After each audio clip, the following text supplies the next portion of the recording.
오늘 하나님께서 우리에게 주시는 말씀은 요한일서 1장 5절에서 2장 2절까지 보겠습니다. 요한일서 1장 5절에서 2장 2절까지의 말씀입니다.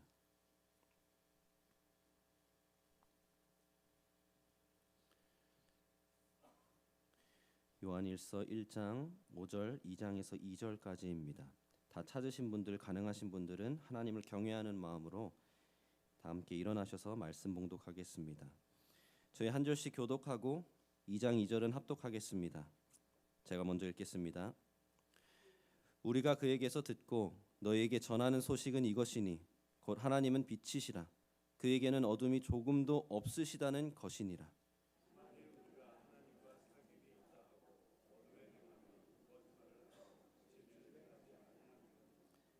그가 빛 가운데 계신 것 같이 우리도 빛 가운데 행하면 우리가 서로 사귐이 있고 그 아들 예수의 피가 우리를 모든 죄에서 깨끗하게 하실 것이요.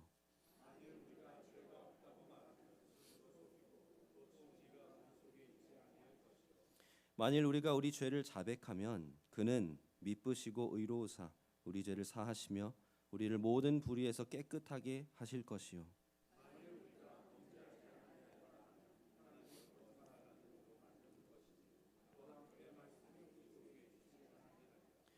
나의 자녀들아, 내가 이것을 너희에게 쓰면 너희로 죄를 범하지 않게 하려 함이라. 만일 누가 죄를 범하여도 아버지 앞에서 우리에게 대언자가 있으니 곧 의로우신 예수 그리스도시라. 그는 우리 죄를 위한 화목 제물이니 우리만 위할 뿐 아니요 온 세상의 죄를 위하심이라. 아멘. 함께 자리에 앉으시면 되겠습니다.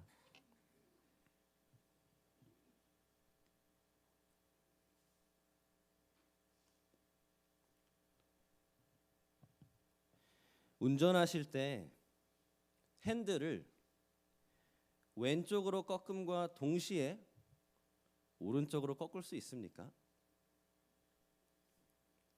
운동하실 때 전력 질주를 하면서 동시에 천천히 걸을 수 있습니까? 불가능하죠. 최근 또 슈퍼볼이 2주 전에 있었습니다. 또 최근에는 아시안컵 축구도 있었죠. 한 팀이 이기고 있으면서도 동시에 지고 있을 수 있습니까? 그럴 수 없습니다. 옵션은 분명합니다. 이기고 있든 지고 있든 비기고 있든. 우리는 이것을 상호 배타적이다라고 말합니다. 영어로는 mutually exclusive이라고 하죠. 한 사건이 발생하면 동시에 절대 일어날 수 없는 것, 동시에 존재할 수 없는 것. 빛과 어둠도 마찬가지입니다. 방을 환하게 가득 채우는 빛이 있다면 그 방에는 어둠이 있을 수 없습니다. 물론 사물이 떡하니 있어서 빛을 막으면 그림자가 생길 수는 있겠죠. 그렇지만 그 그림자는 빛이 닿지 않는 것입니다. 빛과 어둠은 공존할 수 없습니다. 너무 당연한 얘기죠. 근데 사랑하는 성도 여러분, 하나님은 빛이십니다. 하나님에게는 어둠이 조금도 없으십니다. 그렇다면 우리들에게는 딱 두 가지 상호 배타적인 옵션이 있습니다. 빛 가운데 행하든지 어둠 가운데 행하는 것입니다. 어떠십니까? 빛 가운데 계십니까? 아니면 어둠 가운데 계십니까? 오늘 우리가 이 말씀을 통해 점검하기를 원합니다. 더 나아가서는 하나님의 은혜와 성령님의 도우심으로 말미암아 빛 가운데로 살아가시길 간절히 축복합니다. 아멘. 그러면 오늘 요한이 이 진리의 기준으로 세워주는 5절 말씀을 먼저 보겠습니다. 요한이 선포하는 진리는 이것이죠. 하나님은 빛이시라 그에게는 어둠이 조금도 없으시다. 제가 다시 5절 읽습니다. 우리가 그에게서 듣고 너희에게 전하는 소식은 이것이니 곧 하나님은 빛이시라. 그에게는 어둠이 조금도 없으시다는 것이니라. 여기에서 사도 요한이 말하는 그는 예수님입니다. 이 본문 직전에 1절에서 4절까지 보면 요한은 자기 자신이 또 이 모든 사도들이 예수님을 직접 보고 들었고 심지어 손으로 만졌다라는 것을 고백합니다. 그래서 12 제자 중에 한 사도된 내가 이제 그 주님께 들은 이야기를 너희에게 전달한다라는 것이죠. 그래서 그 주님이 요한에게 가르쳐 주신 사실이 무엇이다라고 말합니까? 하나님은 빛이시다라는 것입니다. 그렇다면 여기에서 요한이 말하는 하나님의 빛은 무엇을 의미할까요? 사실 이 요한 1서에서는 구체적으로 설명해 주지 않습니다. 그런데 이 똑같은 요한이 기록한 요한 복음에 보면 그 의미를 우리가 알 수 있습니다. 바로 하나님은 생명의 빛이시다라는 것입니다. 그리고 그 반대되는 어둠은 곧 죄와 죽음을 뜻합니다.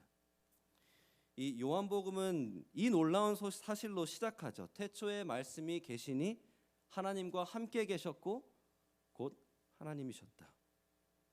이는 예수님에 대한 말씀입니다. 하나님의 아들 또한 하나님이시라는 것이죠.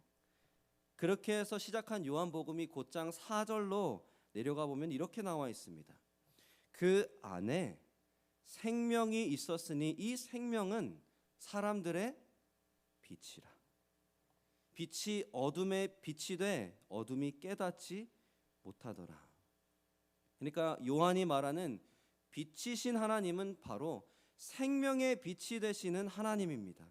그리고 그 생명의 빛 되시는 하나님이 아들 예수 그리스도로 이 땅에 오셨다라는 것입니다.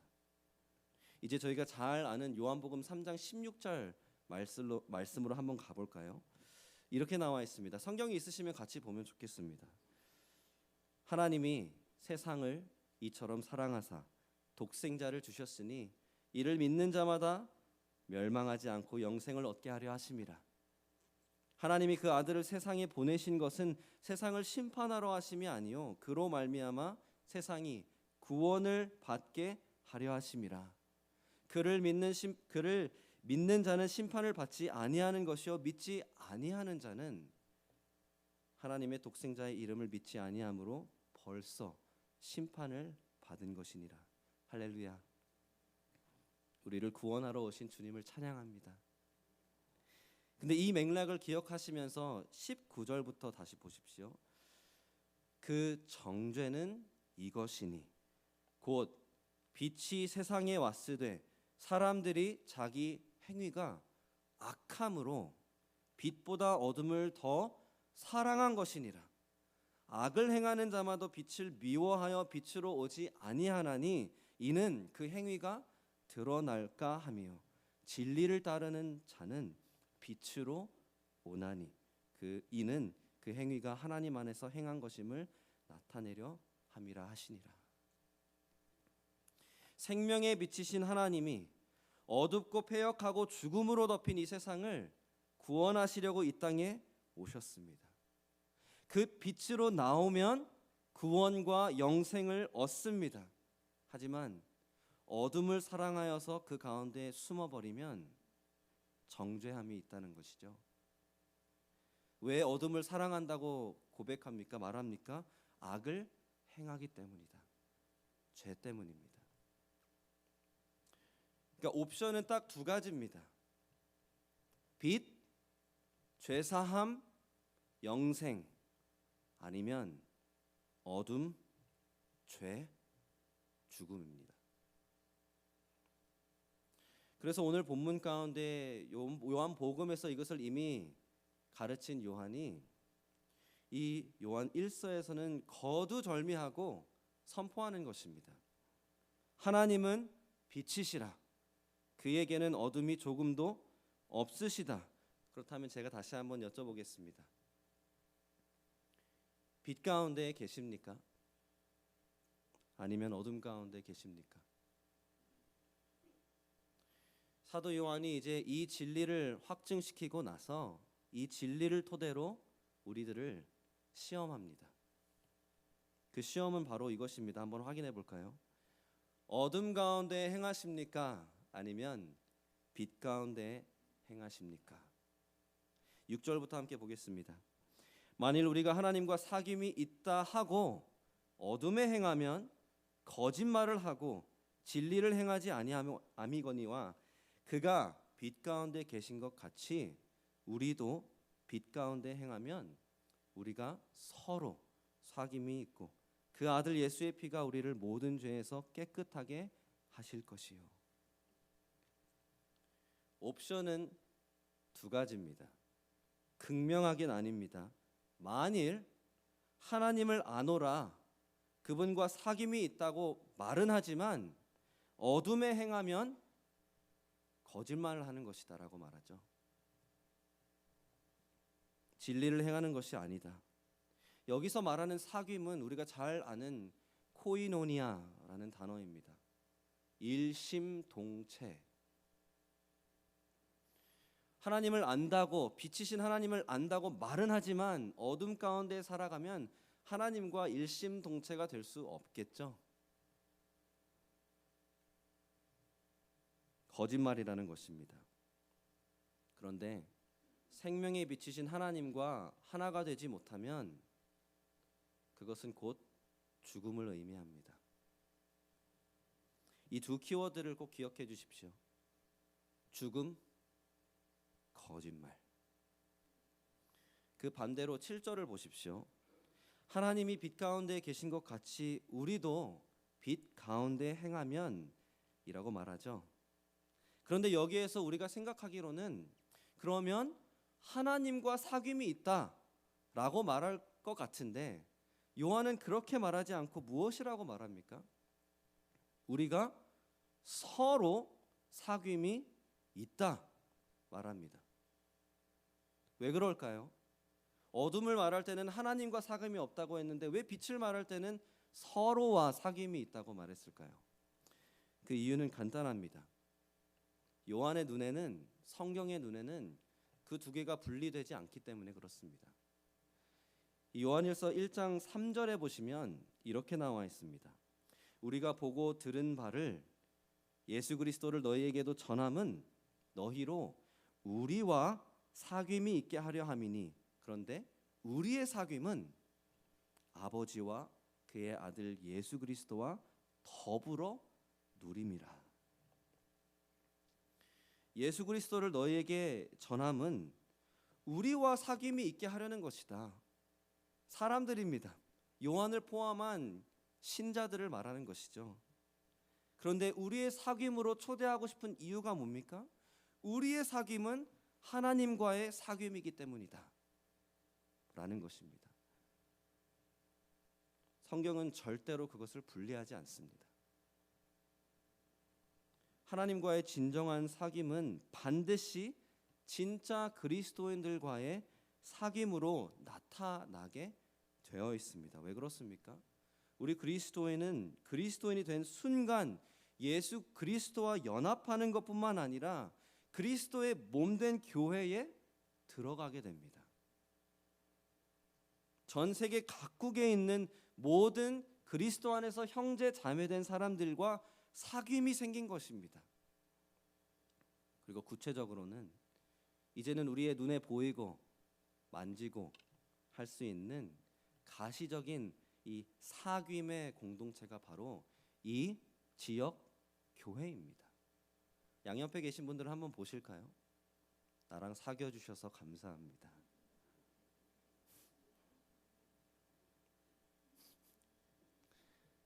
사랑하는 성도 여러분, 하나님과의 사귐은 그리스도인들과의 사귐과 절대로 분리되지 않습니다. 이것을 꼭 기억해 주십시오. 제가 마지막에 이 말씀에 대해서 적용으로 마치겠습니다. 분명한 것은 빛 가운데 행하면 사귐이 있다. 빛 가운데 행하면 또한 죄 사함이 있다. 7절 말씀이죠. 그 아들 예수의 피가 우리를 모든 죄에서 깨끗하게 하실 것이요. 아멘. 그래서 이 두 키워드를 또한 기억해 주시면 좋겠습니다. 사귐, 죄사함. 오늘날 존재하는 수많은 이단들이 있습니다.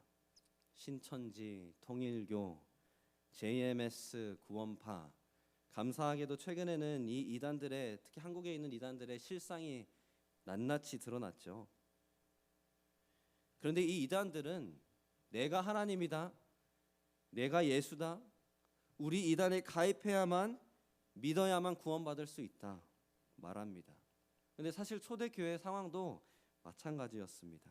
요한이 편지를 쓴 이유도 이 똑같은 얘기를 하는 이단들이 있었기 때문에 그렇습니다. 우리가 하나님을 안다, 우리는 하나님과 사귐이 있다, 우리를 조인하지 않으면 구원을 받을 수 없다라고 말한 것이죠. 근데 요한의 이야기는 분명합니다. 누구나 말은 할 수 있습니다. 이단뿐만 아니라 우리들도 누구나 멋들어지게 영적인 얘기 할 수 있습니다. 하지만 그 삶의 증거를 보라는 것이죠. 빛 가운데 행하는지 어둠 가운데 행하는지 보아라. 그리고 이제 이 구분이 구체적으로 어떻게 나타나는지 요한이 나머지 본문에서 가르쳐 줍니다. 그리고 그 중심에는 바로 죄가 있습니다. 먼저 어둠 가운데 행하는 사람은 죄를 지속적으로 지으면서도 이를 부인하는 사람입니다. 어둠 가운데 행하는 사람은 죄를 지속적으로 지으면서도 부인하는 사람입니다. 8절 먼저 보겠습니다. 만일 우리가 죄가 없다고 말하면 스스로 속이고 또 진리가 우리 속에 있지 아니할 것이요. 요한복음 3장에서도 보았듯이 죄는 우리를 어둠에 숨고 싶게 만듭니다. 오늘 예배 끝나고 예수님을 안 믿는 친구나 식구나 이웃들에게 당신은 죄인입니다라고 한번 말해 보십시오. 이것이 하나님의 거룩한 율법이여 여기 보십시오. 이것을 지키지 않았기 때문에 당신은 정말 죄인입니다. 호소해 보십시오. 죄 때문에 죽는 것뿐만 아니라 지옥에서 영원한 형벌을 받아 마땅한 사람입니다. 얘기해 보십시오. 구할 어떻게 반응하는지 아십니까? 뭔 소리대요? 내가 얼마나 착실하게 살고 법도 잘 지키고 선량한 시민인데 당신이 뭘 얼마나 안다고, 당신이 뭔데 죄를 운운하고 지옥을 말합니까? 당신이나 잘하세요. 오늘 저희가 살아가는 세상은 더더욱이 죄를 죄라고 말하지 않습니다. 사회적으로, 문화적으로, 법적으로 죄를 정당화하죠. 동성애와 지금 우리 아이들이 교육 현장에서 당연스럽게 배우고 있는 성 정체성에 대한 사상을 보십시오. 당연한 것이 되었습니다. 요한이 편지를 쓰는 이유는 이 가운데 영지주의라는 구체적인 이단이 있었기 때문에 그렇습니다. 오늘날로 따지면 구원파랑 참 유사합니다. 한번 구원받았으니까 나는 더 이상 일체 죄를 짓지 않아. 한번 구원받았으니까 나는 더 이상 회개하지 않아도 돼 라고 이 영지주의자들이 가르쳤습니다. 자부한 것이죠. 근데 사랑하는 성도 여러분, 이게 맞는 말입니까? 죄를 더 이상 짓지 않으시는 분? 요한은 죄가 없다고 말하는 당신은 스스로 속인다라고 말합니다. 아까 키워드 있었죠? 거짓말입니다. 근데 참 무서운 것은 스스로를 속인다는 것입니다. 여기 이 속인다라는 말은 이 동사 형태가 지속적으로를 의미합니다. 계속해서 나 자신을 속인다는 것입니다. 이게 얼마나 무서운 건지 아십니까? 최근에 넷플릭스에서 연재되었던 Inventing Anna라는 프로그램이 있습니다. 이 현실을 바탕으로 제작된 드라마입니다. 이 애나 델비라는 여인이 뉴욕의 엘리트 사회를 상대로 억대의 사기를 벌입니다. 그러다 결국에는 거짓말의 꼬리가 잡히게 됩니다. 이 여인이 자기는 재벌의 후손이다. 나한테 투자해라. 나 돈 좀만 빌려달라. 이렇게 계속 돈을 빌리고 꾸고 투자금을 받고 결국에는 붙잡힌 것입니다.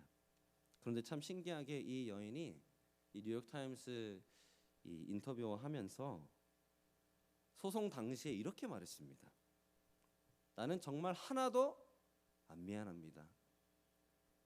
내가 뭘 잘못했다고 말하면 그것이야말로 나에게 거짓말하는 것입니다. 어떻게 이런 말을 할 수 있을까요? 근데 이 드라마를 보면 참 표현을 잘 해놨습니다.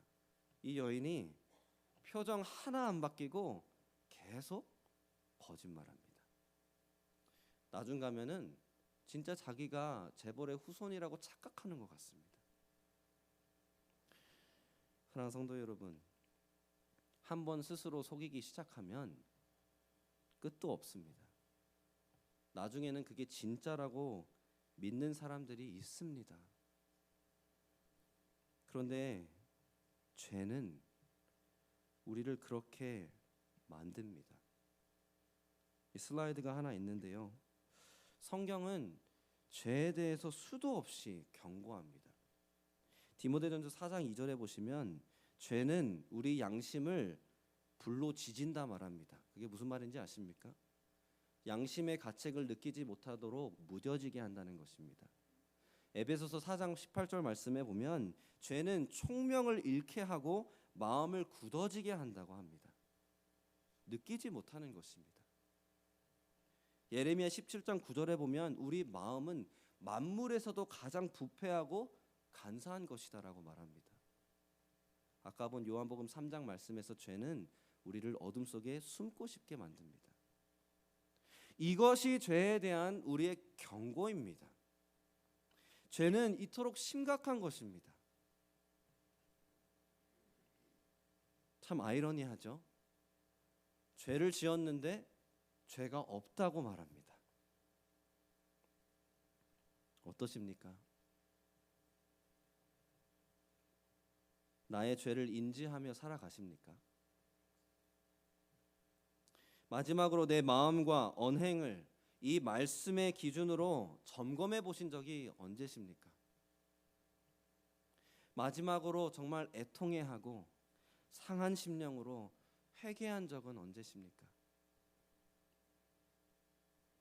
뭐 IRS 일일이 확인 못하는데 조금 바꿔서 보고하면 어때? 세금을 왜 이렇게 많이 내? 다 하는데. 아니 저 사람이 갑자기 차도에서 끼어들었으니까 내가 불화통이 터지지. 저 사람이 먼저 잘못했으니까 내가 당연히 용서 못하지. 사랑하는 성도 여러분, 객관적으로 상대방이 잘못했다 했을지라도 그 상황에 대해서 내가 죄로 반응하면 그것은 죄입니다. 다른 방법으로 확인해 볼까요? 누군가가 우리의 죄를 콕 집어 말해주면 우리는 어떻게 반응하게 될까요? 상한 기분으로 그냥 받아치십니까? 하나님의 말씀을 읽을 때, 들을 때 진지하게 되돌아보지도 않고 내 마음을 확인해 보지도 않고 즉각적으로 이거는 나한테는 적용 안 돼 라고 혹시 말씀하십니까? 사랑하는 성도 여러분, 경각심을 가져야 합니다. 죄는 무서운 것입니다. 근데 여기서 더 큰 문제는 무엇입니까? 10절 말씀을 보십시오.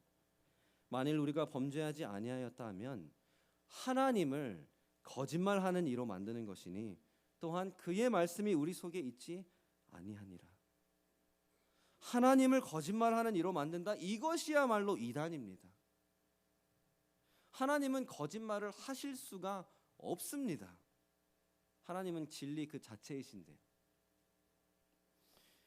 근데 왜 범죄하지 않는다고 말하는 것이 하나님을 거짓말쟁이로 만드는 것이고 하나님의 말씀이 내 안에 없는 것이다라고 말합니까?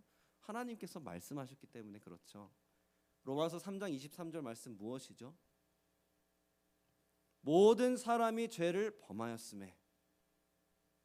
하나님께서는 말씀하셨습니다. 말씀하셨는데 나는 죄가 없습니다라고 말하는 것은 그럼 하나님의 말씀이 없는 것입니다. 그게 내뿐만입니까? 하나님은 우리가 아무리 숨기고 정당화하고 부인할지라도 다 꿰뚫어 보십니다. 하나님은 다 아십니다. 그 하나님 앞에 내가 죄가 없다라고 말하는 것은 하나님이 거짓말하는 게 아니라 내가 거짓말하는 거죠. 어둠에 행하는 사람은 죄를 범하면서도 부인하는 사람입니다.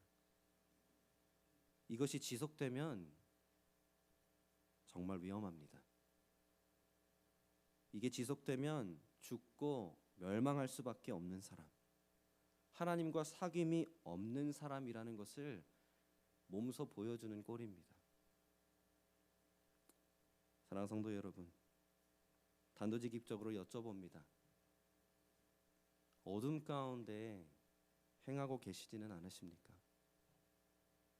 혹시 나는 지금 어둠에 슬슬 들어가려고 하고 있지는 않습니까? 우리 모두가 함께 경각심을 가지기를 원합니다.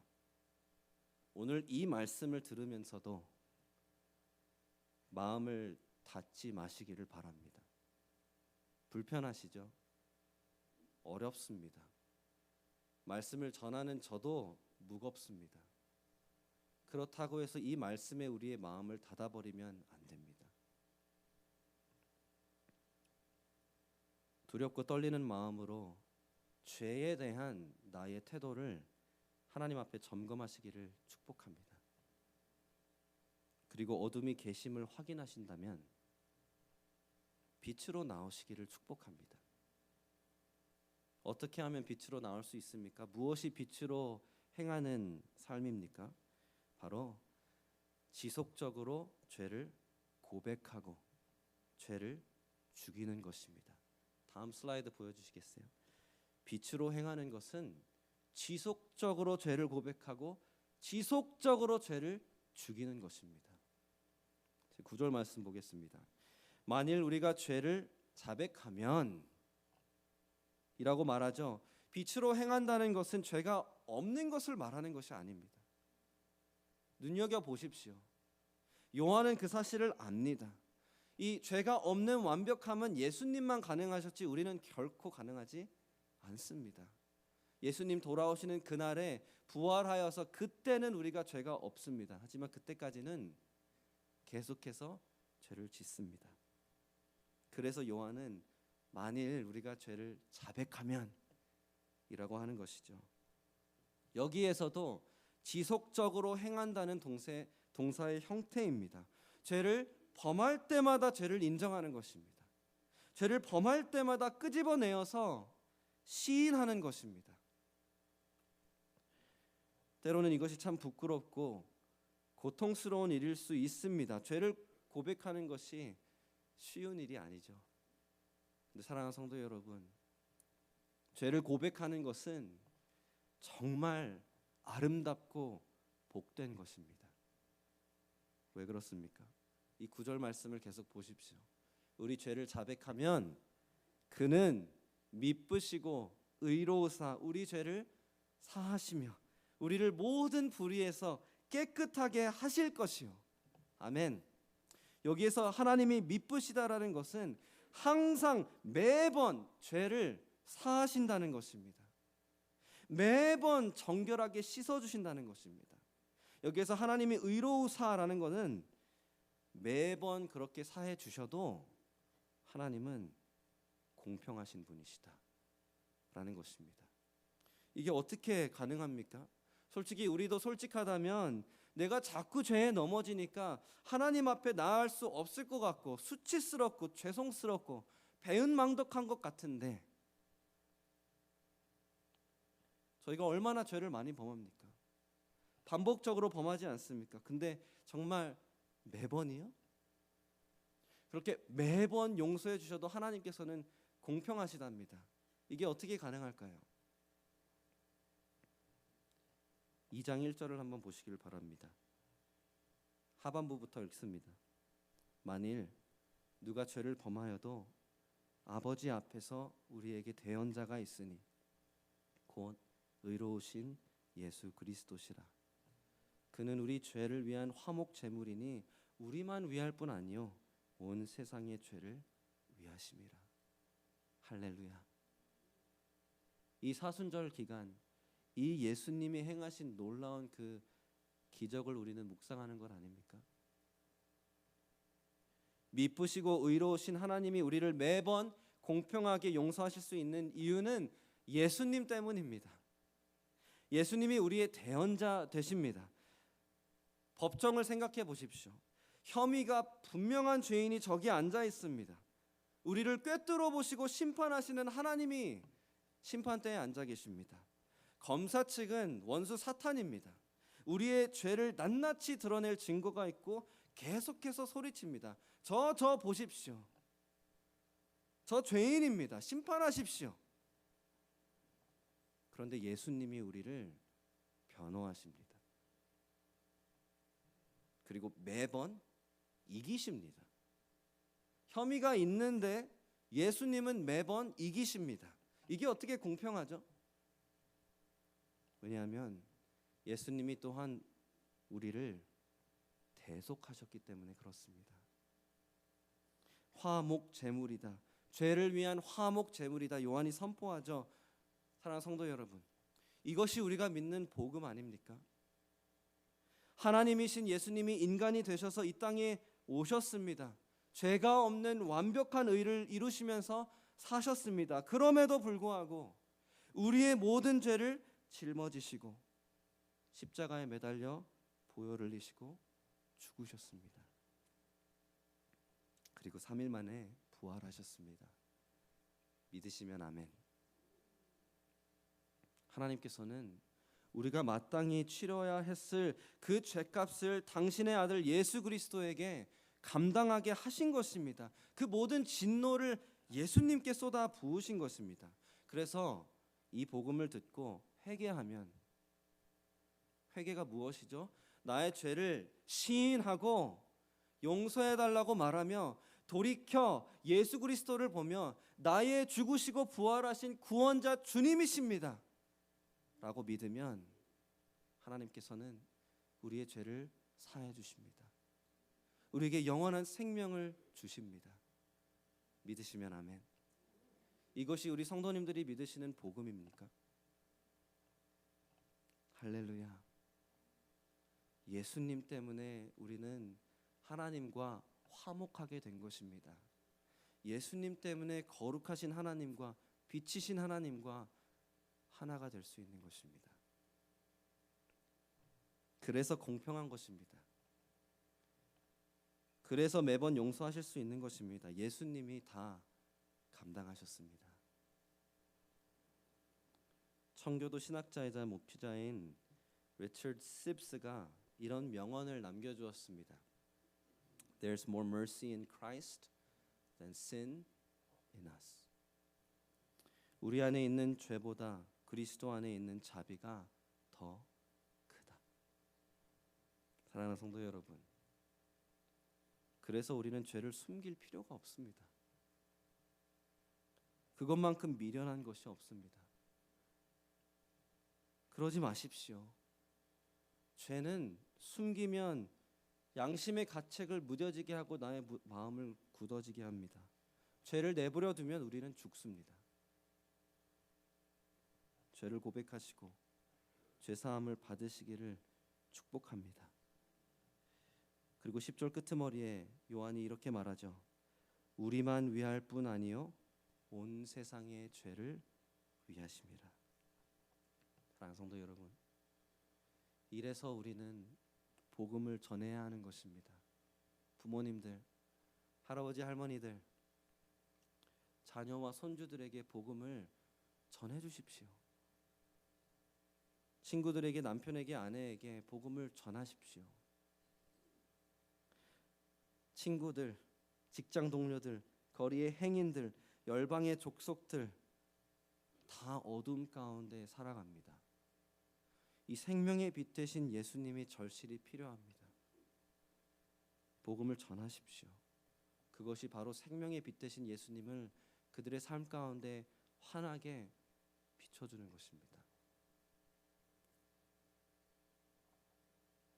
복음을 듣고 진짜 회심한 진짜 그리스도인은 처음부터 그래서 죄를 인정하고 시인하고 회개합니다. 그러니까 요한의 말이 일리가 있는 것이죠. 진짜 그리스도인은 계속해서 죄를 인정하고 시인하고 회개하는 사람입니다. 그리고 우리의 목표는 죄를 죽이는 것입니다.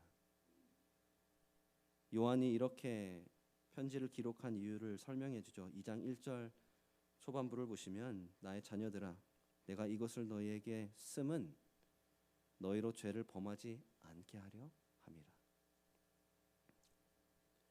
이것이 빛 가운데 살아가는 우리의 목표입니다. 그런데 죄는 마치 겨울철마다 돌아오는 와일드 어니언 같습니다.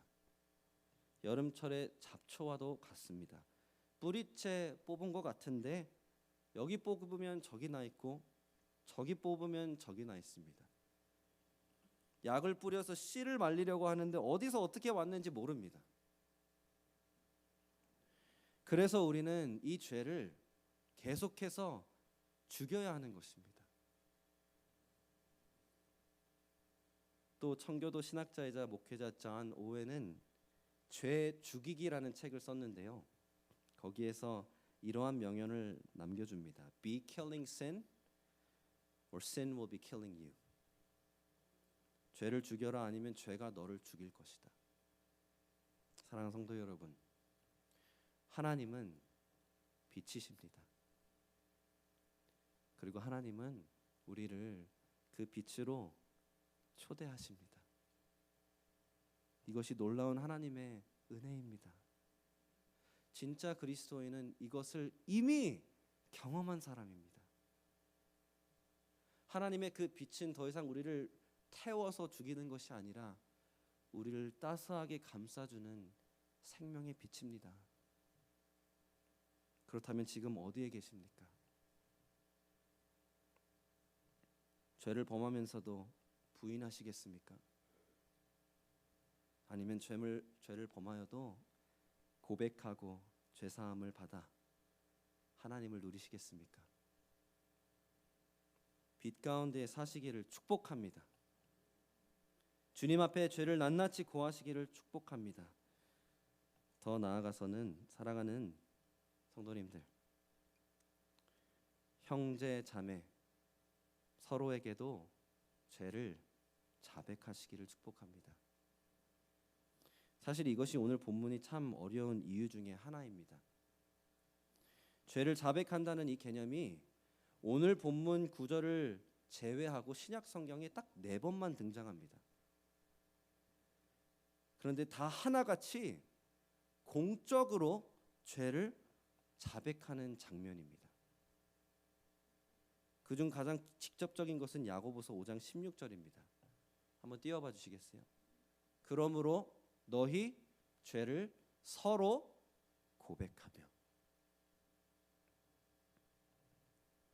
그래서 저는 요한이 이 본문에서도 이 공적인 서로에게 고백하는 시인하는 죄의 자백을 뜻하고 있다고 생각합니다. 그렇지 않더라도 우리는 이 야고보서 5장 16절 말씀에 순종해야겠죠.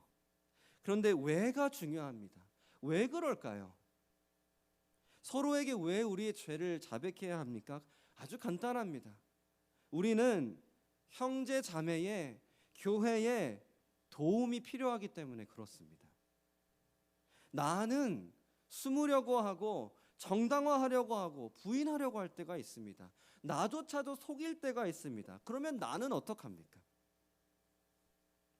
그럴 때 나를 끄집어 내어주는 사람이 바로 나의 형제요 자매요 교회인 것입니다. 빛으로 끄집어 내주는 것이 바로 우리입니다. 그리고 이것은 예수님께서 정해주신 교회의 본질적인 모습입니다. 제가 다음에 기회가 되면 교회에 대한 성경 강의를 좀 하고자 합니다. 그런데 예수님께서 마태복음 16장과 18장에 최초로 교회를 세우겠노라 말씀하십니다. 그리고 예수님께서는 교회는 서로 책임을 져주는 공동체임을 분명하게 하십니다. 성경에 있으신 분들은 마태복음 18장을 한번 펴보시면 좋겠습니다. 없으신 분들은 화면으로 보셔도 좋습니다.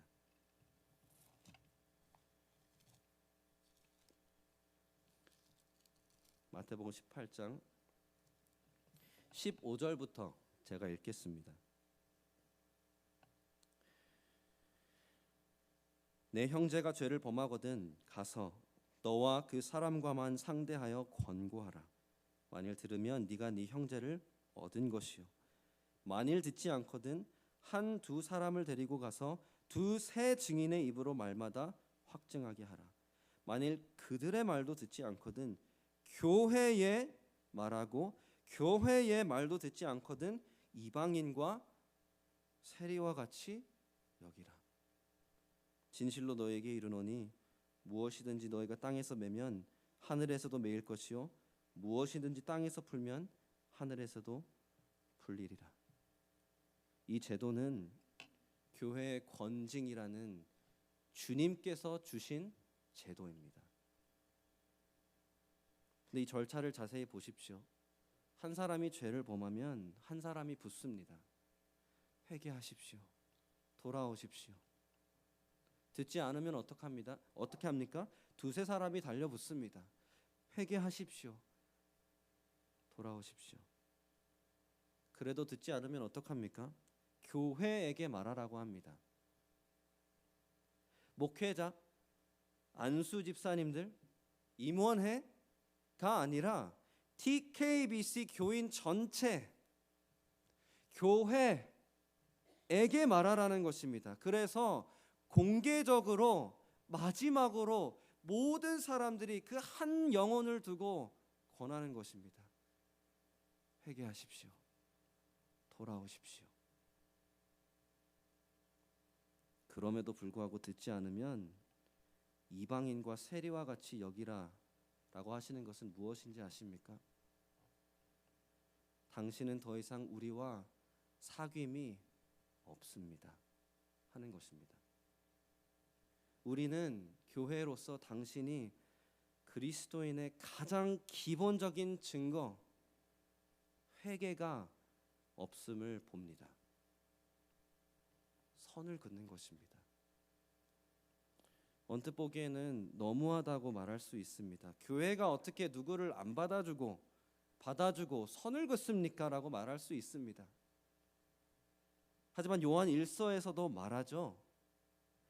범죄하면서도 회개하지 않으면 하나님과 사귐이 없는 것입니다. 고로 그리스도인들과도 사귐이 없는 것입니다. 이 똑같은 기준으로 예수님께서 교회에게 분별하게 하시는 것입니다. 이것은 막중한 무거운 책임입니다. 분명한 것은 주님께서 우리를 분별하게 하시지만 사랑하는 성도 여러분, 이것만큼 사랑을 보여주는 것도 또한 없습니다. 지금 모든 사람들이 한 사람을 끄집어내려고 하는 것입니다.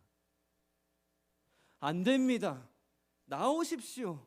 어둠에서 나오시고 죄를 고백하고 회개하십시오. 아니면 죽습니다.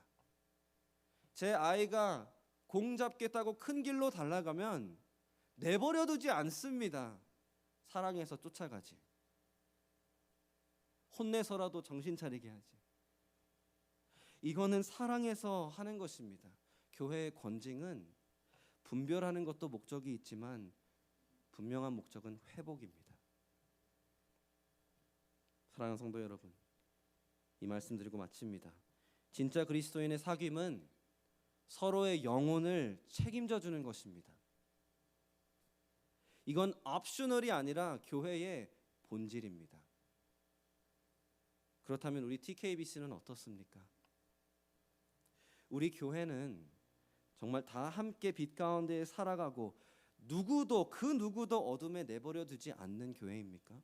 아니면 우리는 한 사람 한 사람이 죄로 숨던 어둠 가운데 살아가든 그렇게 쉽게 할 수 있는 교회입니까?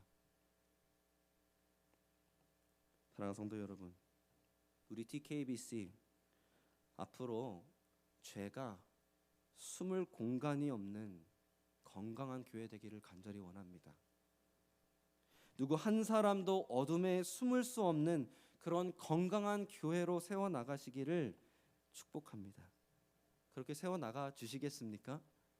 그렇다면 우리 모두 서로에게 죄를 고백하길 원합니다.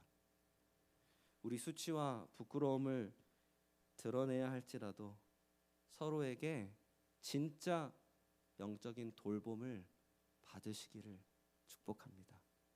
함께 기도하겠습니다.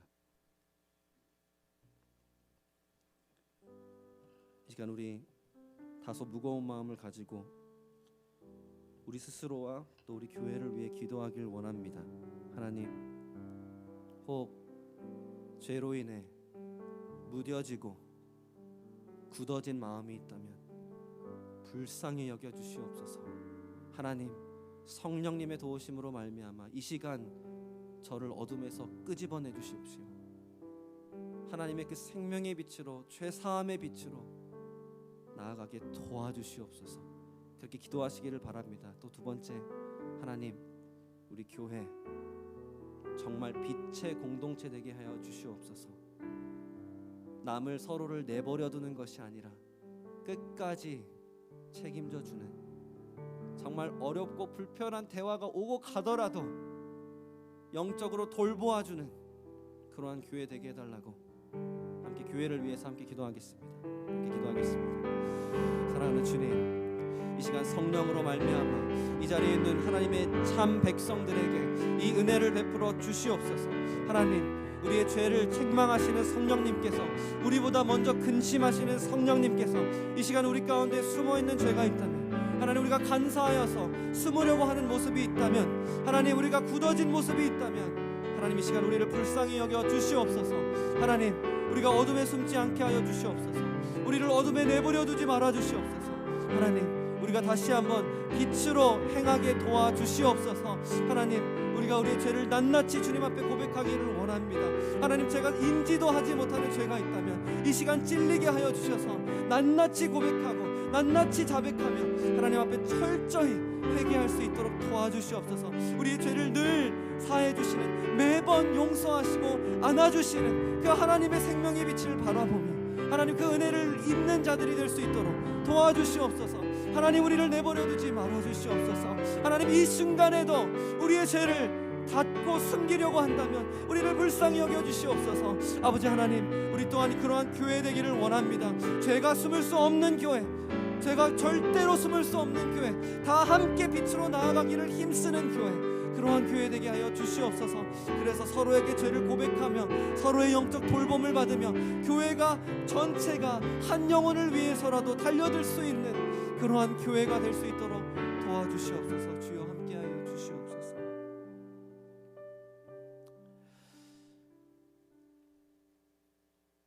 아버지 하나님의 변치 않는 사랑과 은혜에 참으로 감사드립니다. 미쁘시고 의로워서 우리를 매번 용서하시는 아버지께 감사합니다. 예수 그리스도께서 십자가에서 흘리신 보혈과 죽으시고 부활하신 그 공로를 기억하셔서 우리를 매번 사해 주시고 씻겨 주셔서 감사합니다. 아버지, 저희를 내버려 두지 말아 주시옵소서. 우리를 우리의 죄 가운데 내버려 두지 마시고 다시 한번 성령의 능력으로 책망하여 주시고 그 근심하고 애통하게 하여 주시옵소서. 그래서 우리가 주님 앞에 죄를 낱낱이 고백하며 죄 사함을 받고 또한 서로에게도 죄를 고백하며 돌봄을 받는 저희가 될 수 있도록 도와주시옵소서. 그러한 우리 TKBC 될 수 있도록, 우리 교회 건강한 교회 될 수 있도록 축복하여 주시옵소서. 주님, 이제 함께 작지만 주님께서 우리에게 모든 것을 주셨으니 또한 주님께 우리의 헌금을 드립니다. 이 헌금을 통해 주여 주의 나라와 뜻을 이루어 주시고 우리 교회를 통해 잃어버린 영혼들이 복음을 듣고 구원받는 귀한 역사가 있게 하여 주시옵소서. 감사합니다. 주님 사랑합니다. 예수님의 이름으로 함께 기도했습니다. 아멘.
일어나셔서 함께 부르겠습니다.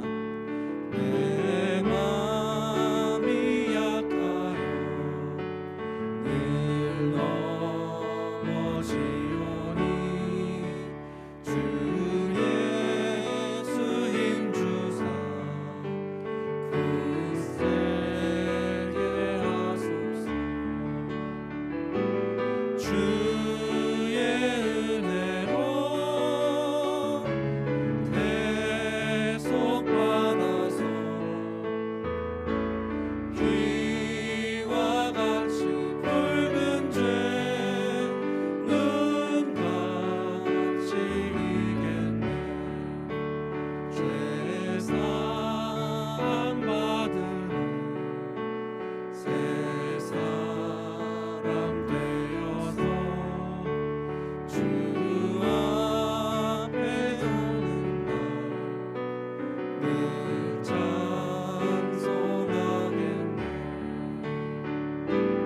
주의 은혜로 대속받아서 비와 같이 굵은 죄 눈과 우리 목소리로만 한 번만 더 부를까요? 주의 은혜로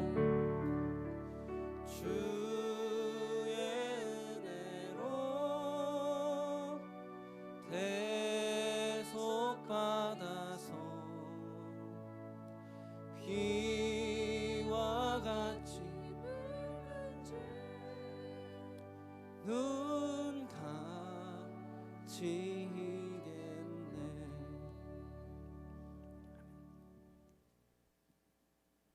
아버지, 그래서 이 시간 간절히 기도하며 결단하기를 이제는 더 이상 어둠 속에 숨지 않고 빛 가운데 나오기를 원하여 죄를 고백하며 죄를 죽이고자 하는 아버지의 모든 백성들과 우리 타이드워터 한인 침례교회 모든 성도님들과 열방에 있는 우리 모든 그리스도인들 위해 우리 주님의 무한하신 은혜와 아버지의 무한하신 사랑과 성령님의 감화, 감동, 교통, 역사하심이 지금으로부터 영원까지 함께하옵시기를 간절히 축원하옵나이다.